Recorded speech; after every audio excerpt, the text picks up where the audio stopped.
Hello, everybody. Hello, so my name is Jan Sladecko, as been said. And the last 7 years, I do professional motion design. I work in my career for movies, commercials. I did some music videos, TV shows. But mainly last years, I'm focusing on commercials because I felt more passionate in it, because it's shorter format and you can put more creativity in it. And I will begin with my show reel to see what I basically do.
Okay, thank you. So that was my actual work, or more the most recent work.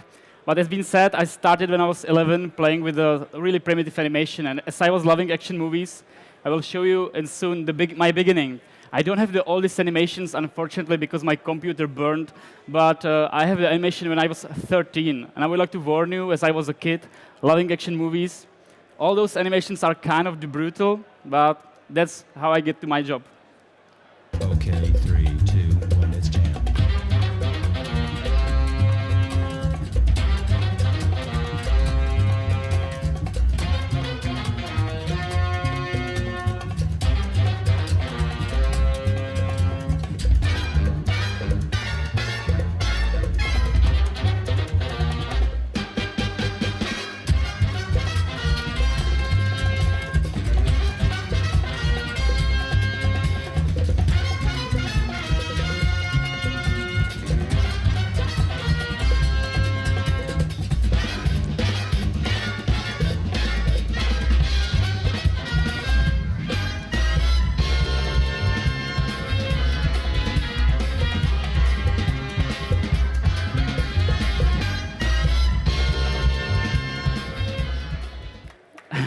I just would like to say that jumping animation from the tree, it was me.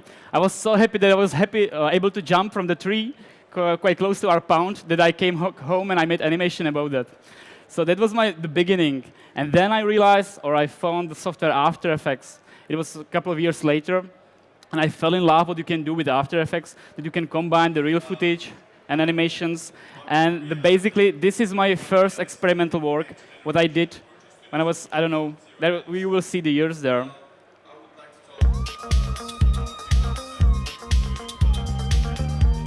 And it's still kind of brutal.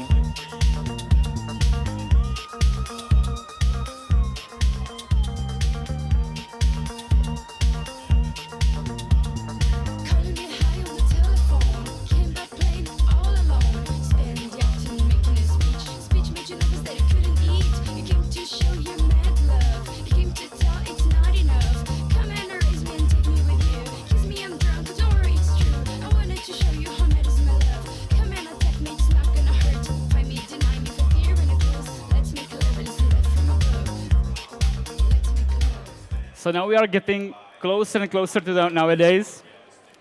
Basically, this was my school projects. And then when I finished the school, I thought, OK, now it's time to start working.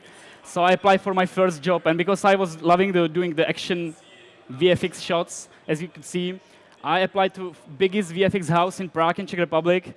And I got the job. And my first movie was Cookie. You don't know this movie, but it definitely was an action movie. It was the puppet walking in the forest. It was a painful project because there was strings, there was wires, and we had to retouch every frame. And it took like 2 seconds of the movie can easily take 3 weeks, and it was a really painful process. And I realized that I'm not really built or suitable for doing the 2D be 2D compositor because it's kind of painful and slow process. It's just another shot from the movie. It's a nice movie though, but I realized in next other movies I was working 2 years as a 2D compositor that I don't like the 2D compositions. It was really different things that I wanted to do. And then came the game changer in 2011, I think. It was the Trash Guards. It was the German co-production. And the supervisor came to me and asked me, I've noticed you like doing the graphics as well. Would you like to participate on this project and do all graphics for that movie? It was about 40 shots. And I took it. And basically, this was my first motion design commercial, or the work. And I was really happy. And from then, everything has changed. So this is 2011, my first motion design.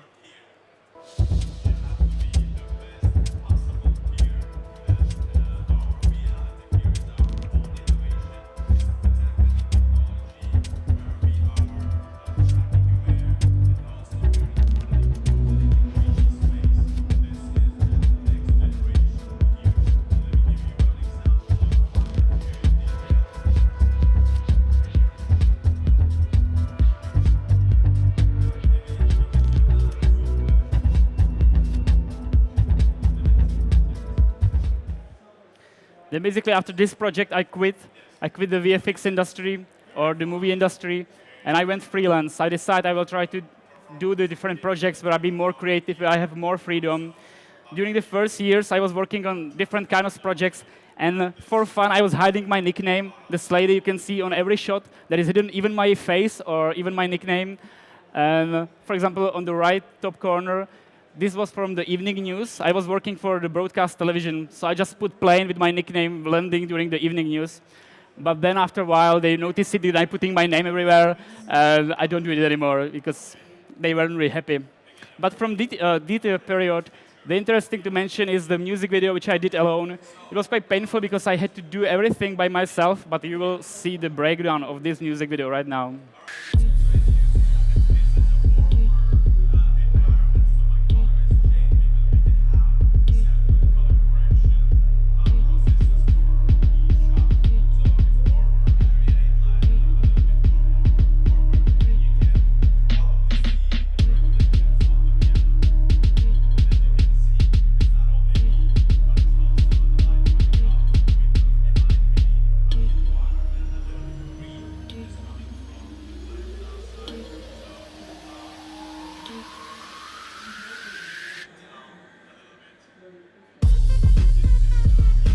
So after this period, I thought, okay, I kind of I can't say hit the limits, but I knew a lot of studios in Czech Republic. I see there wasn't really new space where to move.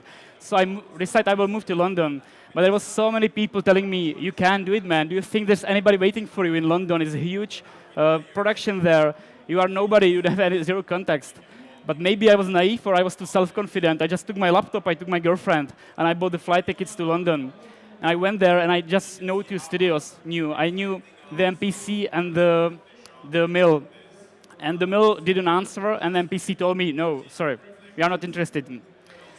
So I found later on, I was digging on the internet, and I found Ethics Studio. It was part of the MPC.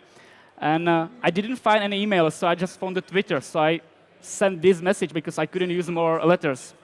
And day later, they just said, yeah, great work, get in touch with us. And basically, after 4 days in London, I got the job there. So I worked 9 months there. Then I went freelance. I was working for huge studios like The Mill, Mainframe, Golden Wolf. It was an amazing experience with creative people, such a nice community in London. It works really well, much better than Czech Republic, I have to say. But after a while, it looks kind of like this. I mean, there were so many people involved that after a while, you feel a really small cogwheel in a huge production. And I wasn't really happy how the things are going on. So I decided to do, after a year and a half, another step. And I went back to Czech, where I'm from, and started to be more picky, start choosing the projects, saying no, which is really important. Say yes as much as you can, but be able to say no, because it's your time, and you should invest your time as good as you can. My first project that I came back was for Russian Lukoil. It was 3 seconds commercial, just 3 seconds. It took, I think, 3-4 weeks, but it was fun to work on it. You will see with breakdown as well.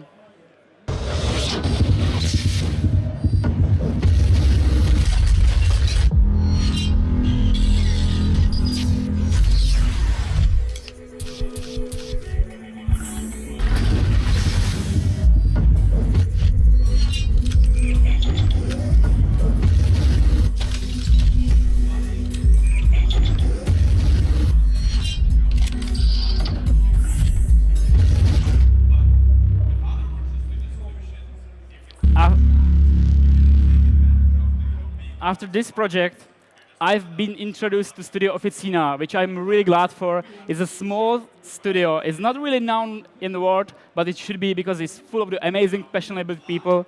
And I work for the client. It's main Czech television, TV Nova in Czech Republic. This is alternative version. This is dark one. The original is bright, optimistic. This is my dark version because you can see more the particles there. And it was interesting project. I will show you more closely this one. So first have a look how it's ended up.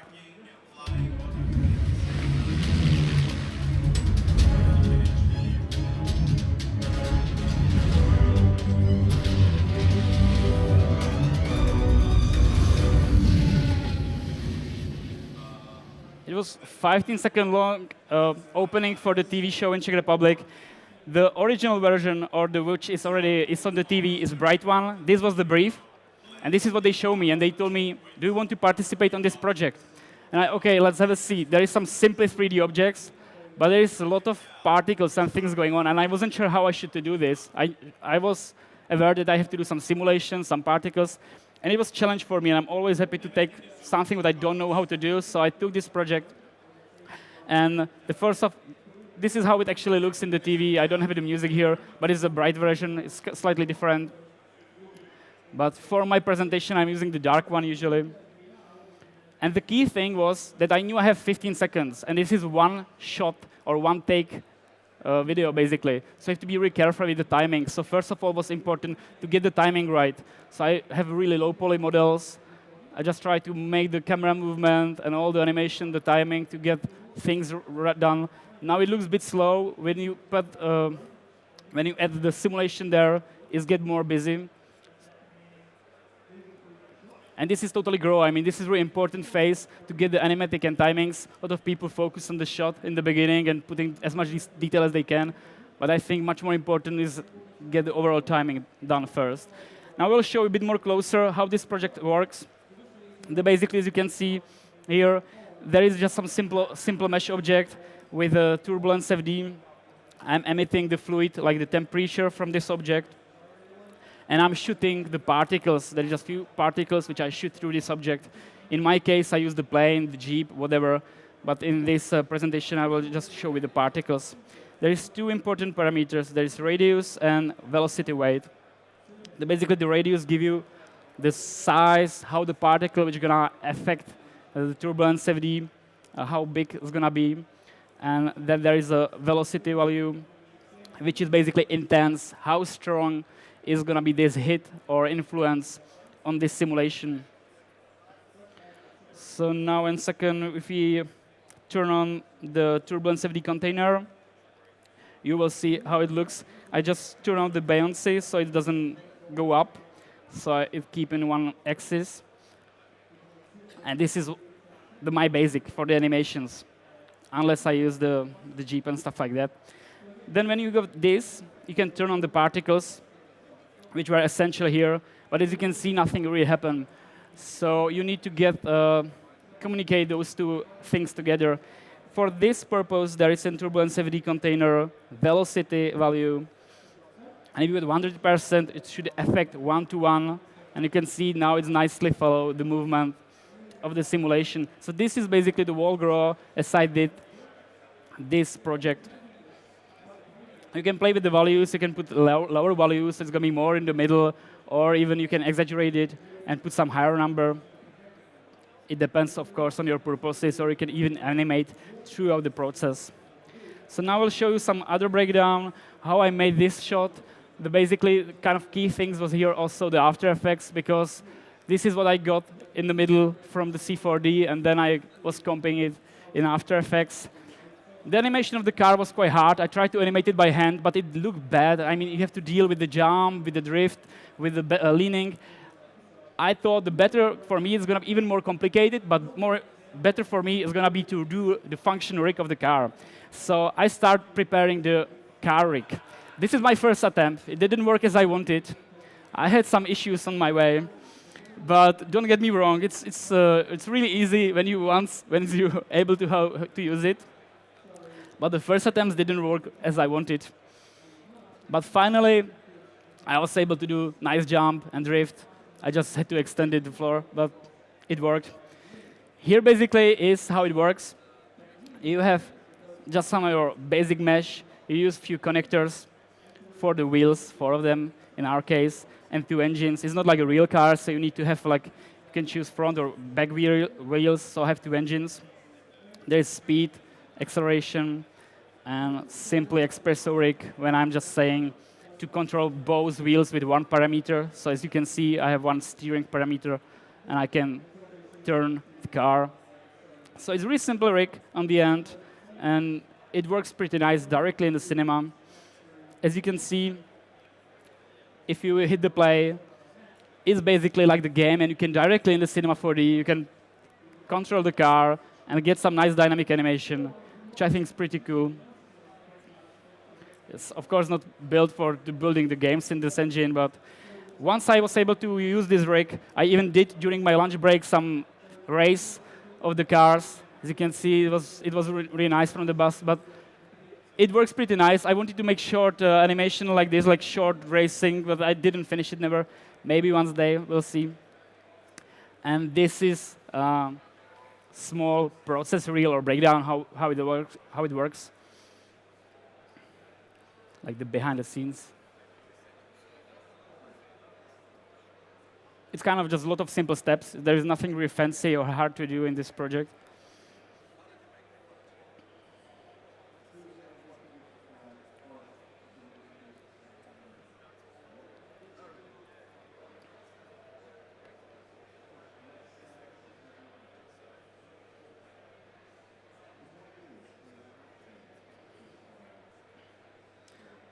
And this is the last animation. Just put some wind for the particles and create the name.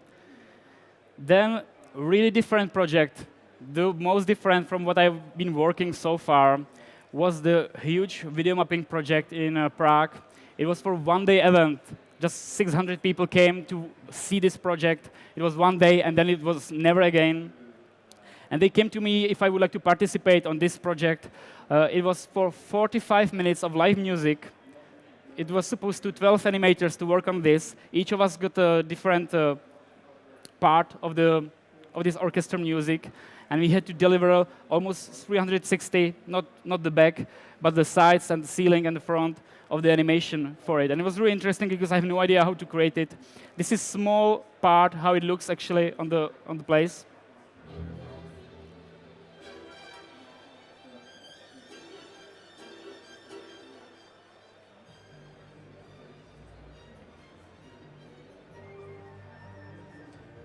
I don't know, guys, if you hear me, if you can put slightly volume up. I don't hear it too much. Thank you. And I will just show you the project more closely slightly. This was the brief. We knew there was 4 different songs. We split them for 7 parts. We named them A1, A2, A3. We exactly know which part we are working on. And for each part was delivered from the Amar Mulagebovic from the studio Makula, which he amazingly prepared this project. So he, for each part, created some brief, how it should be done, the visual, what we should keep on. And it was really, I have to say, beautifully done. So we had to care just about the animation. We got the 3D model. You will see right in the process reel in a second. Basically, this is what we got. We got the model with everything. It was really nicely done. We used the LiDAR to scan the wall space. And then some other guy, he did retopo and clean it with low poly, so we could use as a collider objects, put the particles on it, and everything like that. Because we are 12 people from different countries. It was France, UK, Czech Republic, Germany. Everybody have different attitude how to work on this. So the animations really vary. Everybody had a different workflow. So it was nice to see like different output from this preparation. And each of us had to basically render something like this. It was 5K video sequence with the sides, ceiling, and the front. And now I will show you how it looks. Oh, yeah, the process reel. This is the leader.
So this was the final result, kind of. It has 42 minutes or 45, so this was like really 1 minute process of this. If you are interested to project like this, contact Studio the Makula. They are looking for new artists. They coming with beautiful projects. I can't speak about that, but definitely just email them, text them. They are a really great studio, and they will be keen to collaborate with new people. I will show you one simple thing what I did in one of those visuals. Basically, I have just a lot of vertices here. And I'm emitting the particles. I'm shooting the particles to the space. And after a while, I'm applying the turbulence effector on it. It's a really basic setup with X particle setup. And now, when we turn on our geo, nicely prepared, and then you just turn on the follow surface deformer, or modifier, sorry. You have to assign the mesh. And immediately, when you hit play, the particles start affect according to the real geo, which is essential for video mappings to make the look of all the bands and the corners and the objects, keep it nicely work. But sometimes you have to play with your imagination. It's a really different approach than classical videos. You can deform the 3D objects, and it can work as well. For example, in this case, you could make the endless tunnel or infinite tunnel, and it could work as well because it looks like a projection screen behind the orphans. So the spectators doesn't really know. And it's really up to your imagination. You have to really think in 3D space, not just in the 2D. So there's a lot of possibilities, actually. I'll show you right now how it looks when you render it before you will compete in After Effects or in other software. This is just my particle path. And also, you can play with hiding the objects. Let's say if I hide the middle, the orphans, the pipes, then it looks invisible. It's like a mirror. It looks, or not mirror, it's like a glass. So now you are staring through or watching through the orphans, which is also another possibilities how to work with those objects. So it's really, you have to kind of change your way of the thinking about the animation. And for me, the last or first few days, it was really hard to start thinking what I should do. I had a 3D model, and I didn't know what I should do with this model. So it's really about thinking like a clever what to do. This is one of the image. You can see there is the particles. I use some matte objects. I use just simply like the glowing objects in C4D, and then you just compete in After Effects together. You put the animation, and it nicely work.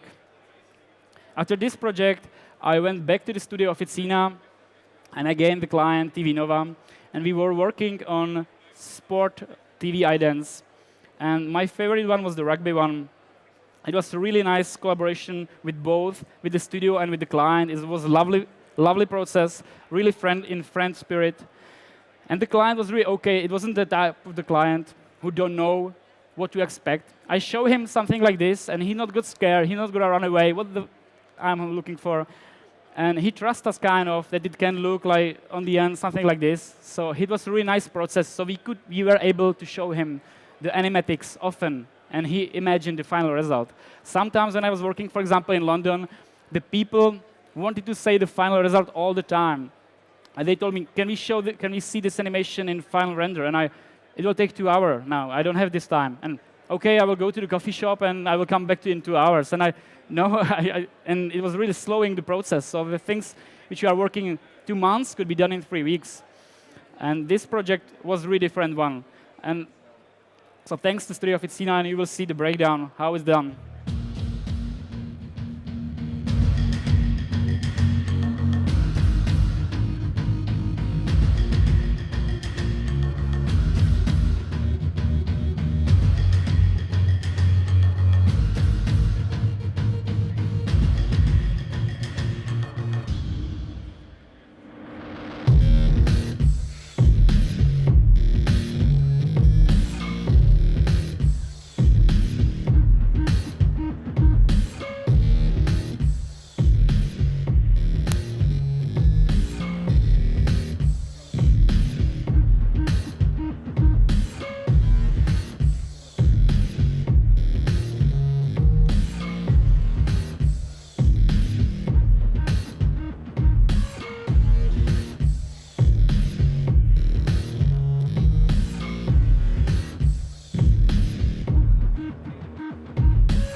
So this was the project Rugby. As you could see in the beginning or during the phase, there was also the animatic, and it was a really important phase. I just download from the Maxon library some American football ball. Later on, I had to change the shape for rugby ball because it has different size.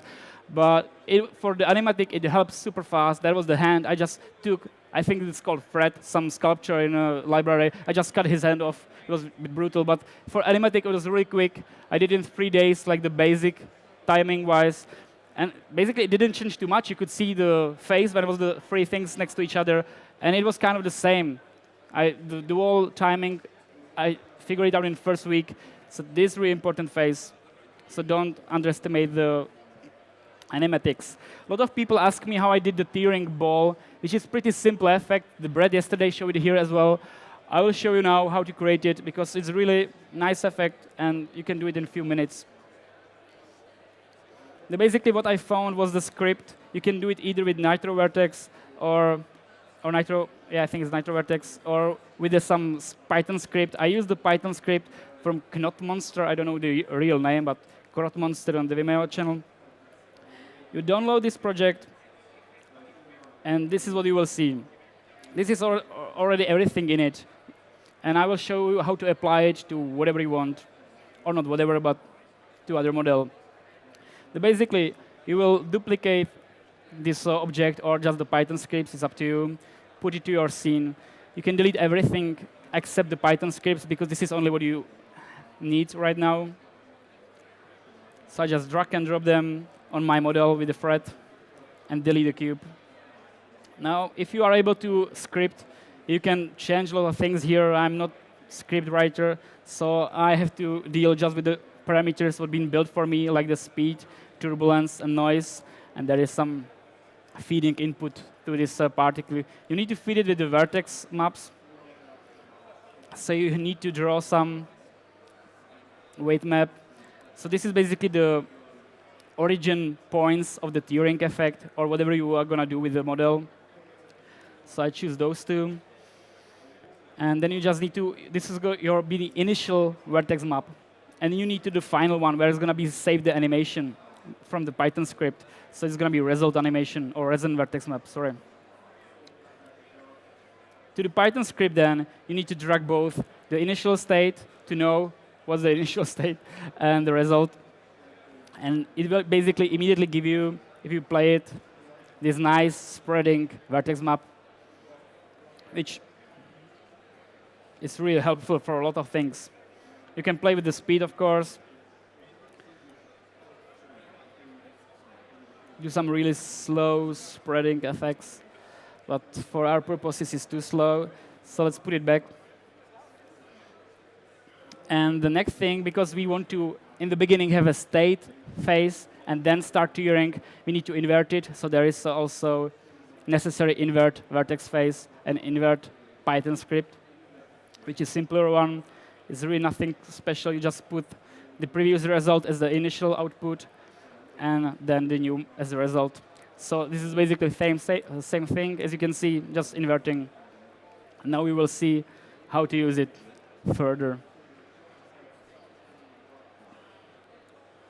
What I need is some polygon. You will see why. Because when I apply the cloth on this object, in default, there is nothing else which should hold this cloth, so it just fell down, like at all. So that's why we use our belt tag here. And you need to select all the points. Make sure, Alt-A, that you have selected all one. Put it to the belt tag and set. And now it's held by this belt tag, so it doesn't fall anywhere. The only what you can do, the last step, basically the hardest things are already done, is just put this last vertex map, and you will see it immediately start works. And the cloth simulation starts slowly affect this 3D model. You can see directly what's going on. If you click on the vertex map, you see how it's disintegrating this Spearman. But we don't want to do this.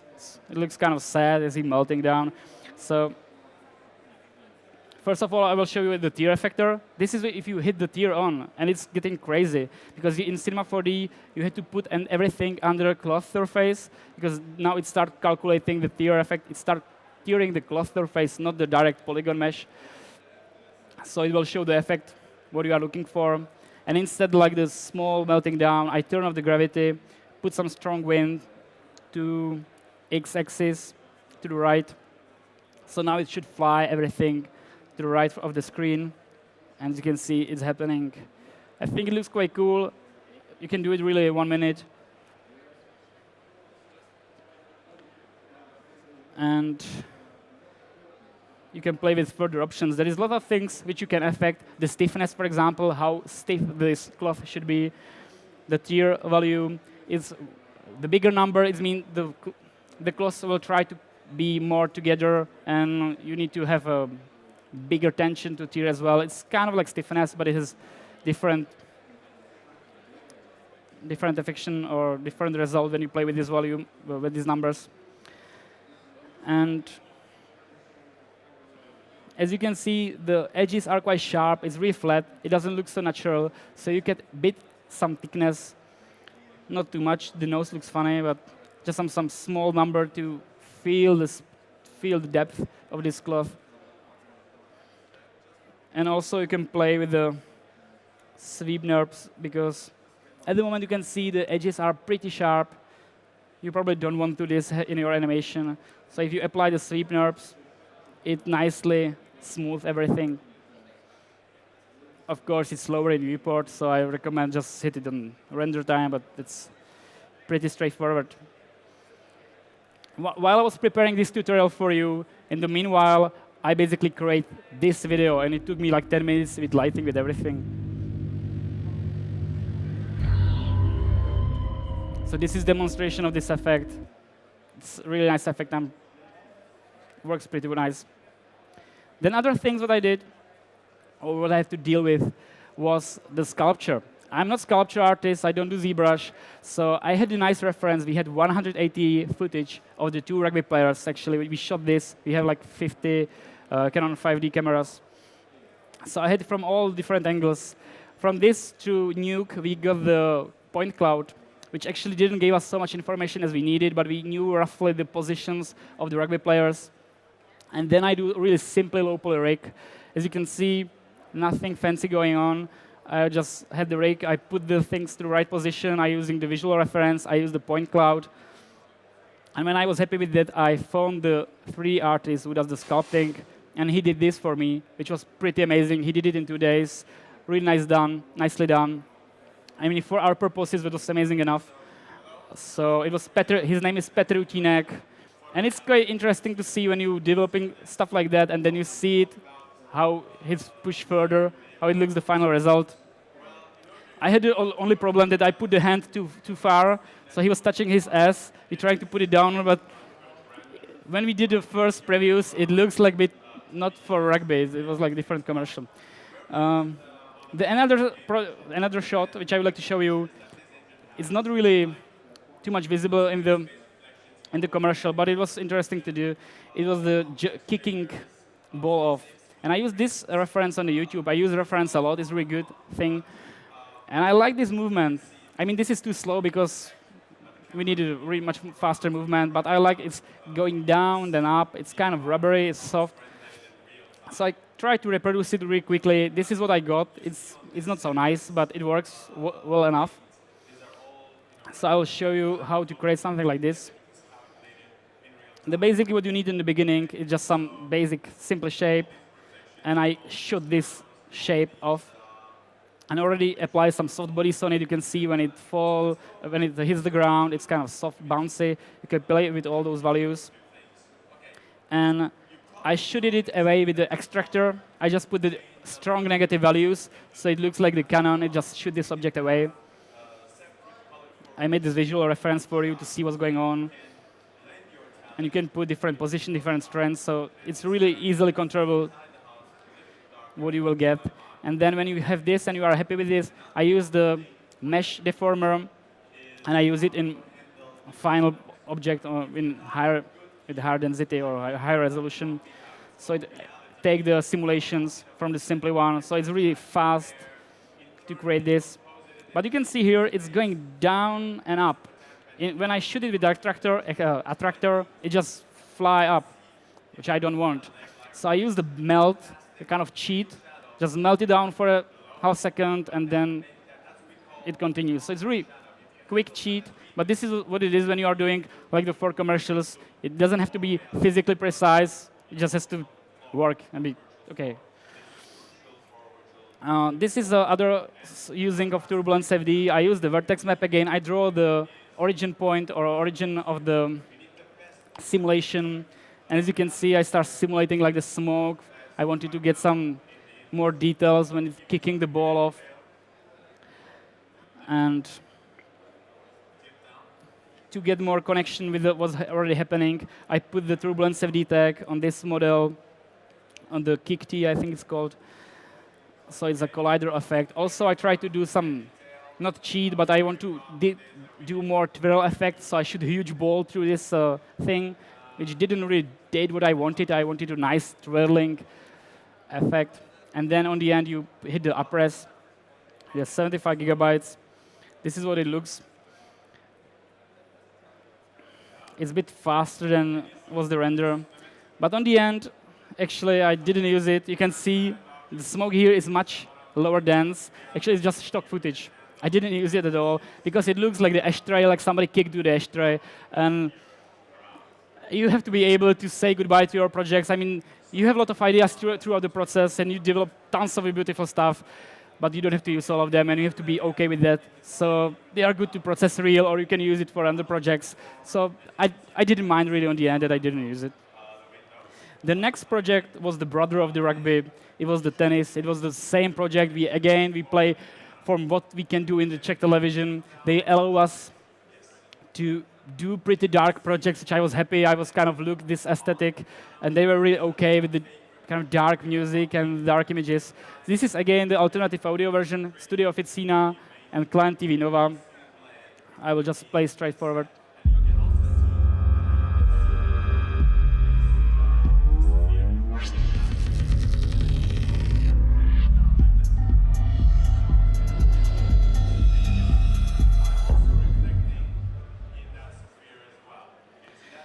I'm not sure exactly when, but during those projects, I was working on my personal project robot, which won third place on 99 Frames competition.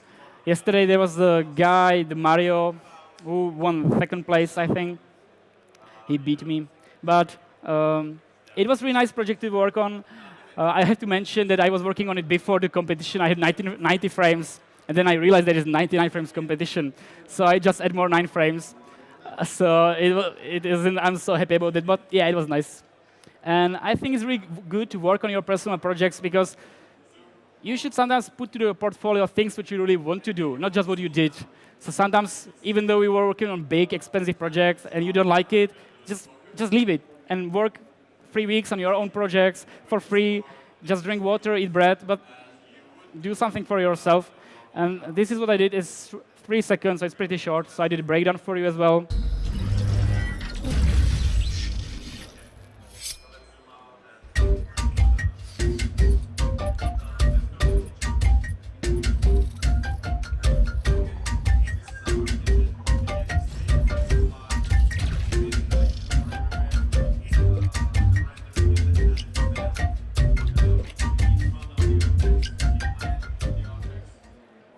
Actually, to this project, I have to say as well, actually, this was my first 3D model, what I did in Cinema 4D. I started modeling it back in when I was in MPC in London. Actually, I started modeling it ages ago, and it looked really differently. I was learning all the tools, how to model. I was changing the texture. I was learning UV mapping. I thought, I want the turbulence FD there. I want the particles there. I just put everything that I would like to have in one shot, and I was learning on this shot. So it was a really slow process, a lot of back and forth, but it kind of paid off. I learned a lot through this, even though it was super short. So this was like a lot of my projects, what you've seen. I mean, I'm on the end of the presentation, but I've seen some new people who came. So I would like to, or I can show you one more time my showreel. And if anyone want you contact me, here is my portfolio or my email, my Vimeo page, and I will leave you with my showreel one more time.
So thank you very much.